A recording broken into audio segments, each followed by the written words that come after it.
Good morning. Morning. How are you? Oh, living the dream as always. How are you? Pretty tired. This is normally your nap time, isn't it? Yep.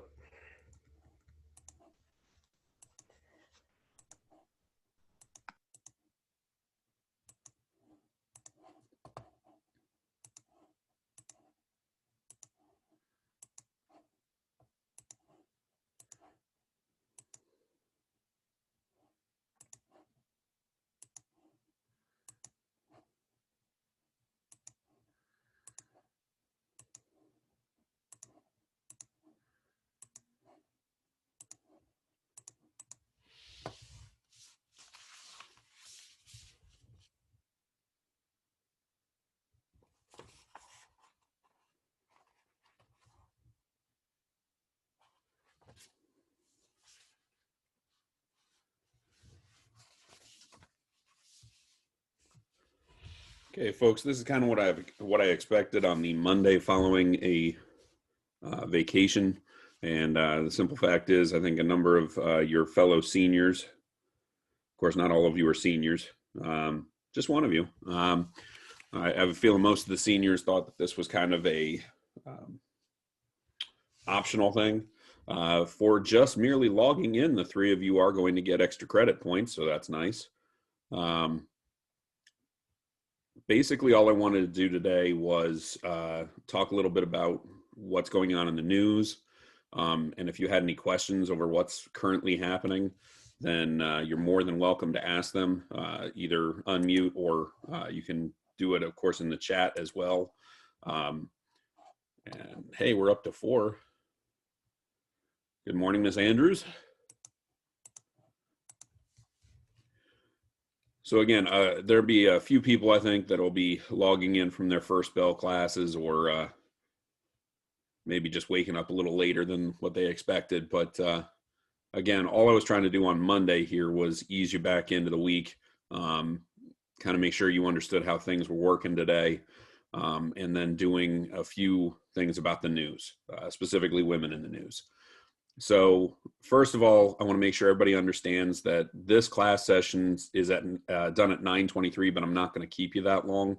I'll probably keep you till about 9:05, 9:10, giving you plenty of time with which to get set up for your third bell class, which starts at 9:23. They didn't put any transitional time in the schedule for this remote learning day. So all of my classes today, I'm going to try and end somewhat early so that people have an opportunity to transition to their other classes. I'll do the same thing tomorrow. Tomorrow during this session, I will actually teach a lesson. It'll be very brief, but setting you up for women in the 1930s. We're going to be talking a little bit about women during the Great Depression. You will have an assignment. I'll explain the assignment tomorrow in detail to make sure you understand exactly how or what to expect. And then prior to the next break, you will have another, I don't want to say project, but just assignment over women in the 1940s and 50s. So you have basically you have 2 assignments before winter break kicks in. Midterms will be after winter break. We are going to do midterms, but for you, it would be a final. Your final for this class is going to be over modern women. It'll be somewhat of a project. So for those you worried, do I have to like study for an exam? There will be no exam per se. It's just going to be a final project, if you will. So Ms. Parks is here with us.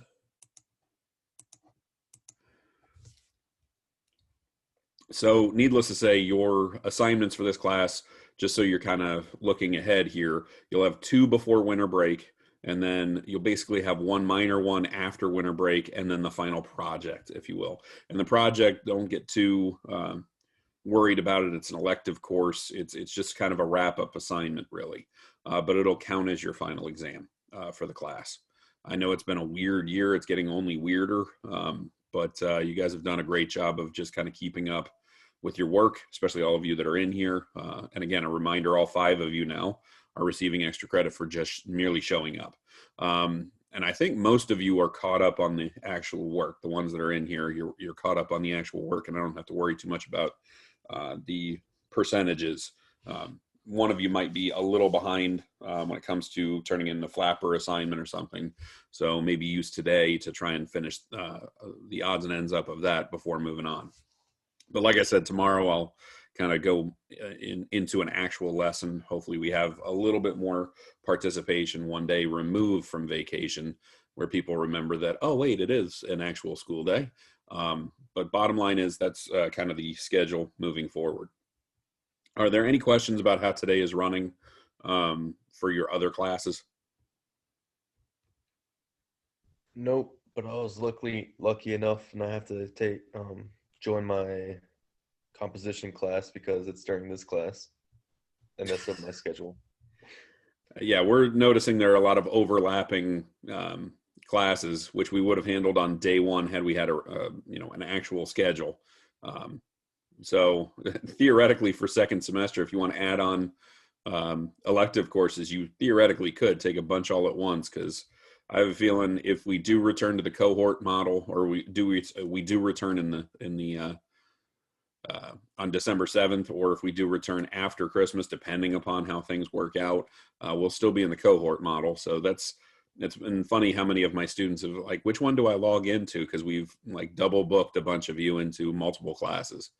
So this should be fun today. So, and Gage, I feel honored that you chose me over composition. So, all right. She started her class at 8, so I talked to her about it, and she told me that I just needed to start working on my second draft, and that was it. Fair enough. And that's pretty much all I'm going to be doing today. Just kind of talking about, a basic debrief of the course and some stuff going on in the news. Up until this point, we talked about the push for women's suffrage.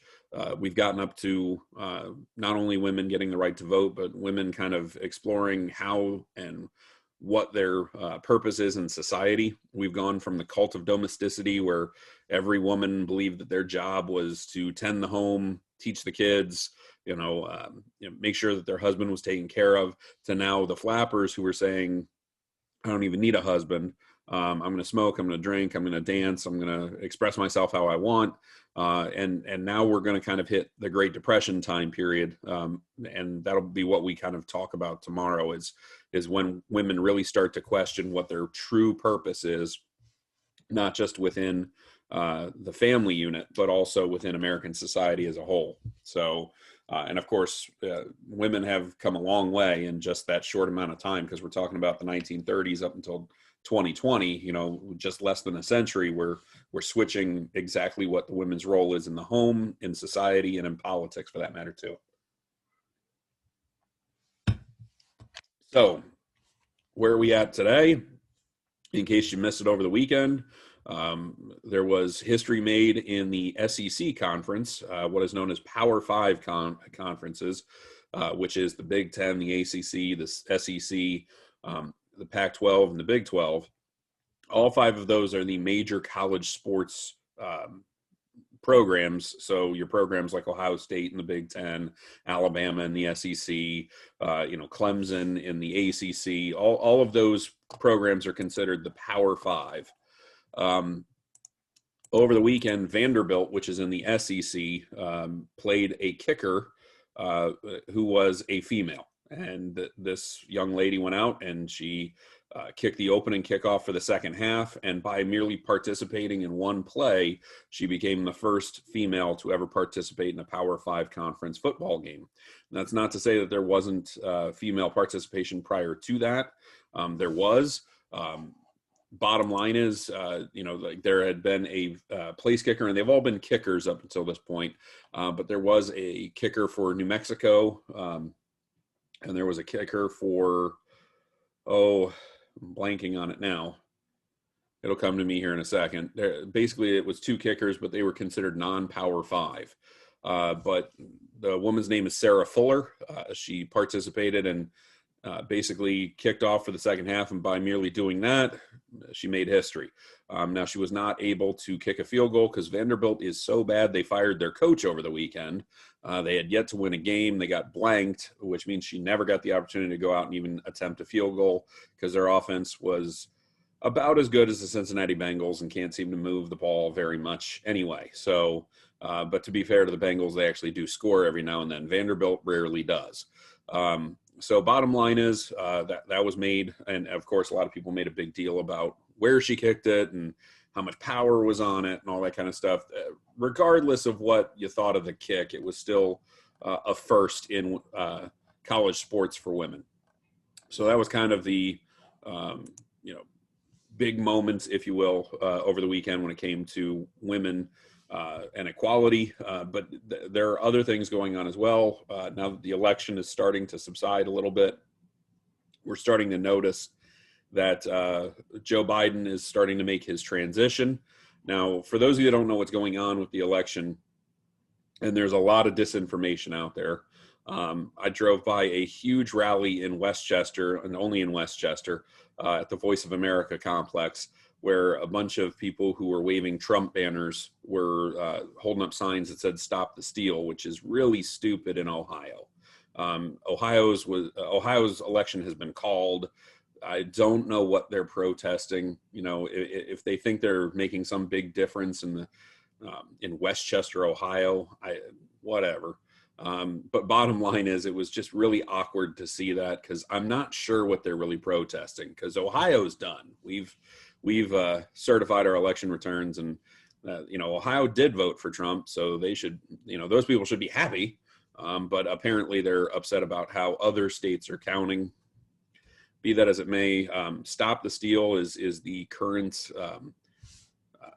mindset, or at least rallying cry for many Trump supporters, who are making the argument that the vote tallies in certain states, specifically Georgia, Pennsylvania, Michigan, Wisconsin, Arizona, and Nevada, that those states all, for the most part, started heavily, when they were counting the votes on election night, they started heavily in favor of Donald Trump.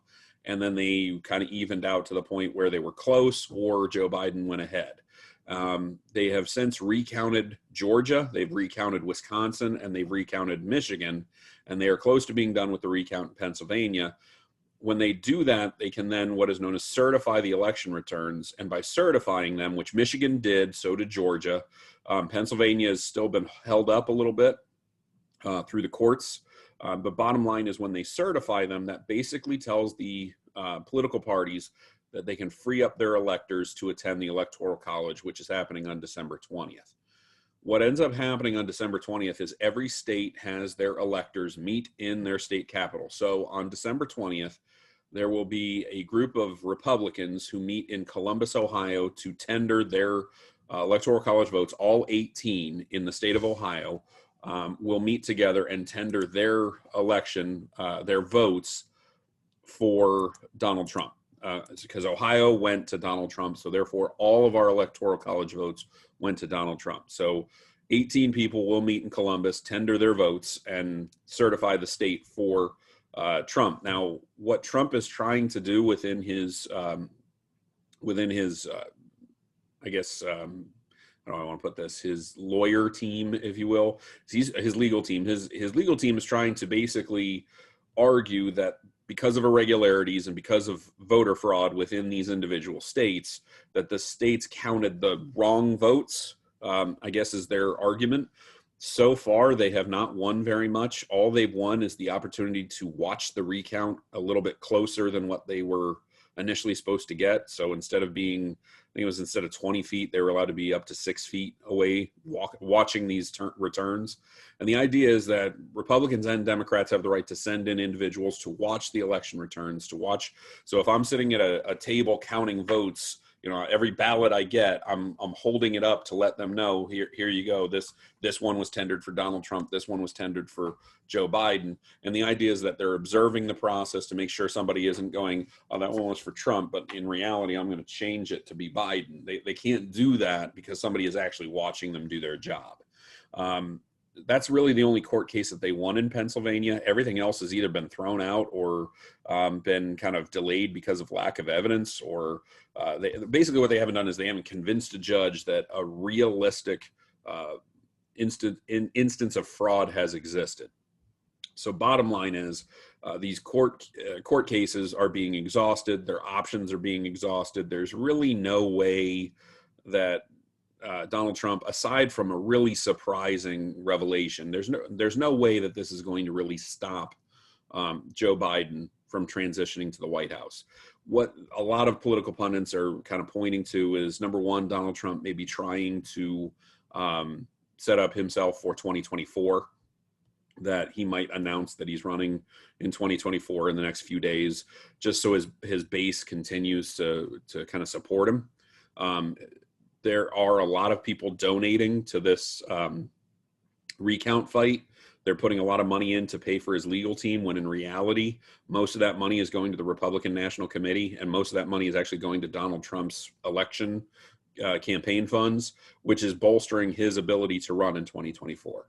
So it was kind of a sketchy little thing where basically if you paid, I think it was if you paid more than $8,000 into this election, this recount fight, if you paid more than $8,000, it was going to the legal team.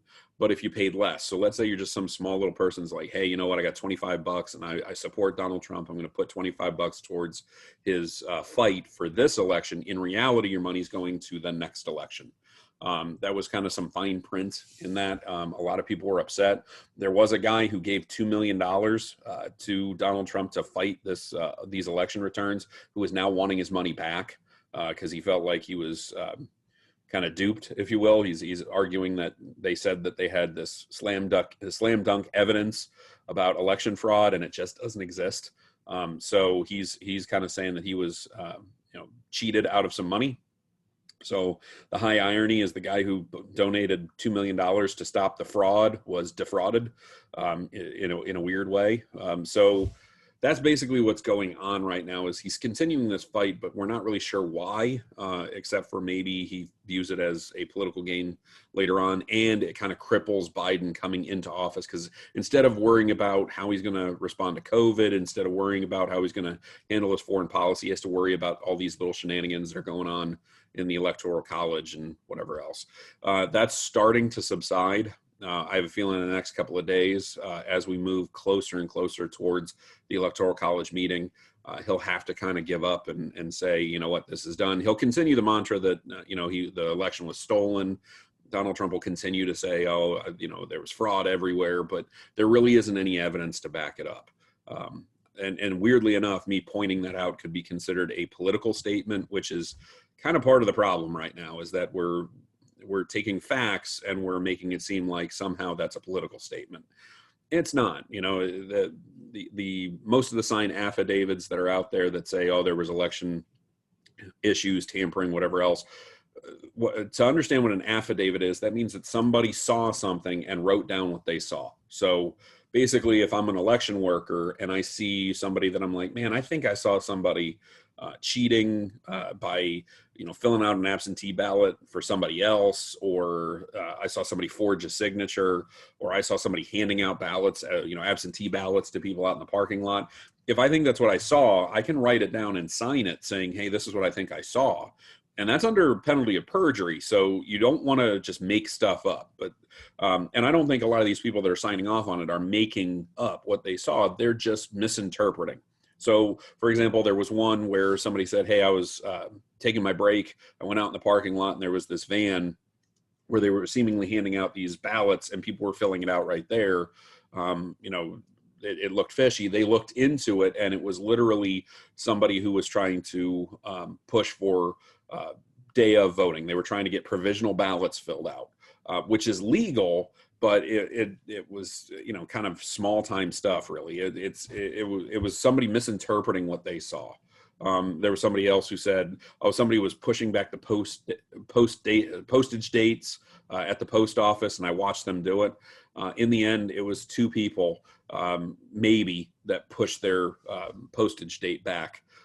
So there may have been two ballots that were not legal in the entire post office where this person was signing off. And this person was saying, hey, look, I saw them trying to push this back. And then Trump's lawyers were like, look, massive voter fraud. It ended up being two.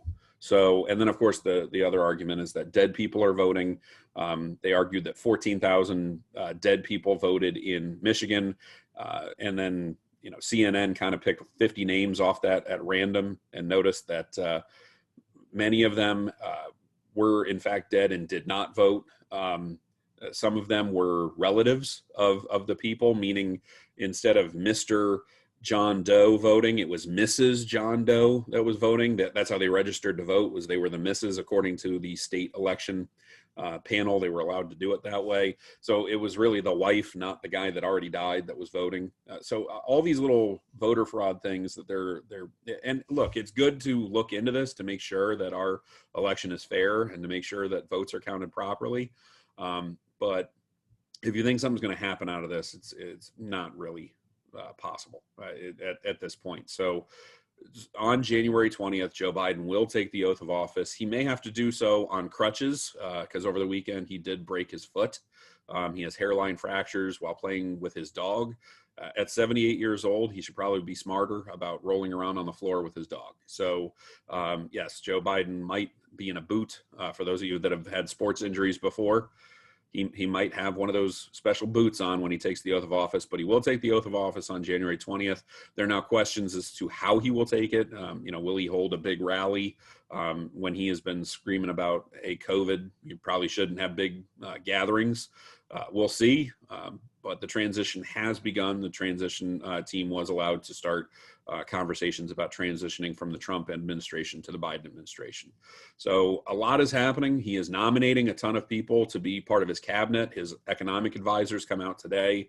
He's already put out his foreign policy advisors. It's a very diverse cabinet. This is one of the most diverse cabinets that's ever been put forward. Tons of women, tons of minority candidates have been put forward. We'll see how the Senate reacts because remember, they can nominate, but the Senate can actually object to some of them. And as it stands right now, the Republicans still hold a lead. They have 50 to 48 right now, pending the Georgia runoff elections that'll be happening here momentarily. So there's a lot going on right now. I'll kind of keep you up to date as we go through, but we are at 9:10 right now, and I want to give you plenty of time with which to ask any questions and then transition over to your third bell. Any questions about politics, current events, anything else going on?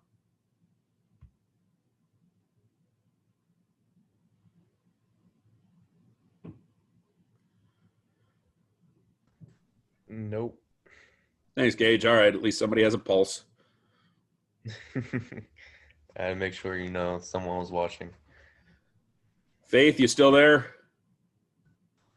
Oh, I can figure out how to unmute the mic. There you go, Bobby. All right. All right. Oh, so confused. What time's our next bell supposed to be?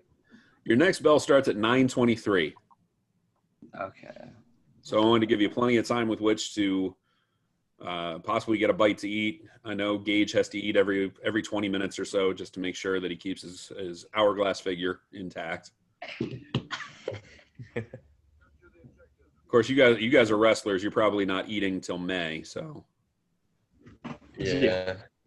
I mean, Bobby eats all the time. I do. Attaboy, Bobby. Yeah. Okay, folks, if you have any specific questions, you can hang back, but otherwise you are free to go, and I'll see you tomorrow. All right. Have a good day. You as well.